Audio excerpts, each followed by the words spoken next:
அடர்ந்த காட்டின் நடுவினிலே ஒரு புறா கூட்டம் வாழுதே. கூட்டத்தோடு வாழ்ந்தாலும் ஒரு தனிமை புறா தேடுதே.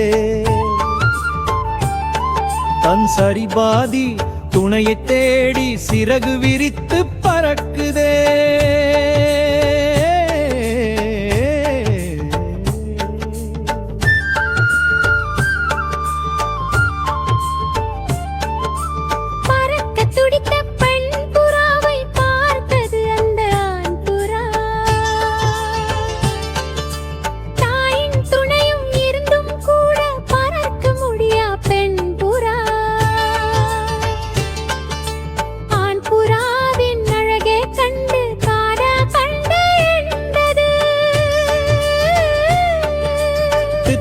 மாறி சிறகடித்து இன்று வானில் அவனுடன் சேர்ந்தது.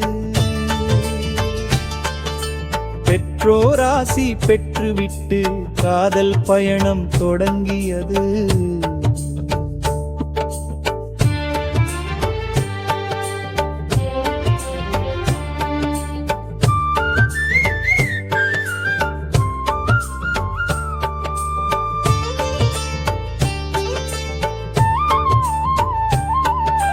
மகிழ்ச்சி பொங்கும் வேளையிலே ஒரு பசி கொண்ட பருந்து வந்தது.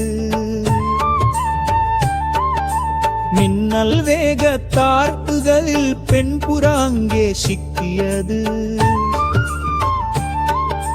கண்முனிலே தன் காதலியை பருந்து கொத்திச் சென்றது. செய்வதறிய ஆண் புறா பின் தொடர்ந்து அழுதபடி சென்றது.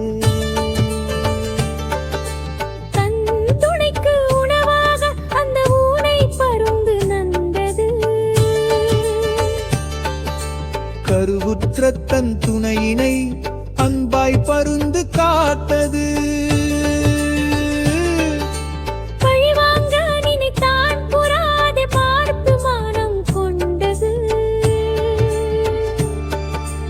அன்பின் முன்னே பழிவாங்கும் எண்ணம் அங்கே கரைந்து போனது.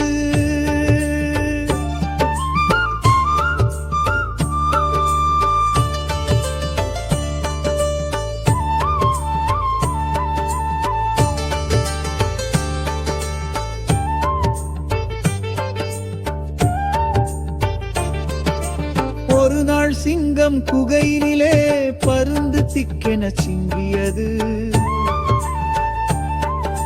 சிறகு உடைந்து கீழே விழ பயத்தில் பருந்து நடுங்கியது.